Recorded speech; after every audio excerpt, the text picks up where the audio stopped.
In the stillness of a moment, a choice is made, and the course of life is altered, like a river changing its flow. The Bhagavad Gita teaches us that every action has consequences, a concept echoed in the law of karma. As the ancient text says, "You have the right to work, but for the work's sake only." When we act with intention, but not from a place of wisdom, we risk inviting karma to replace guidance. The Stoics also remind us that our actions have power, and it's up to us to wield that power wisely. As Epictetus said, "It's not what happens to you, but how you react to it that matters." In the story of the student who tried to prank his coach, we see a perfect example of how karma can step in when guidance is lacking. We've all been in situations where we've acted impulsively, only to regret it later. It's like planting a seed in the ground without considering the harvest.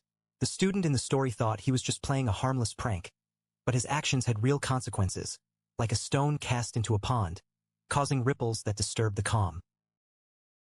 As we navigate life's challenges, it's easy to get caught up in the heat of the moment and forget to consider the long-term effects of our actions. It's like trying to climb a mountain without a map, getting lost in the fog of our own desires. But what if we took a step back, breathed, and asked ourselves, what is the intention behind my action?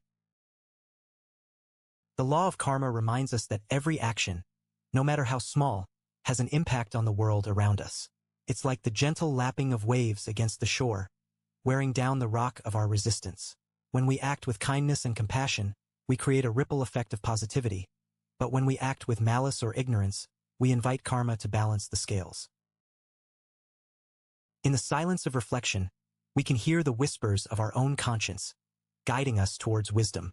And in that silence, we understand that our actions are not just about us, but about the world we inhabit. The student's prank may have seemed harmless, but it affected not just his coach, but also himself, like a fire that burns both the holder and the held. The deepest insight is that karma is not just a punishment, but a teacher, guiding us towards growth and awareness.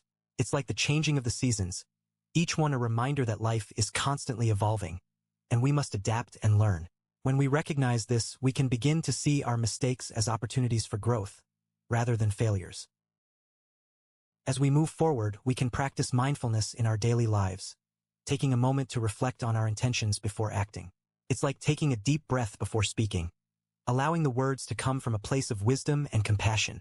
By doing so, we can create a more harmonious world, where our actions are guided by wisdom, rather than karma. In the end, it's up to us to choose how we want to live our lives, like a gardener tending to their garden, nurturing the seeds of wisdom and compassion. Subscribe to LifeVeda for daily wisdom that transforms your life.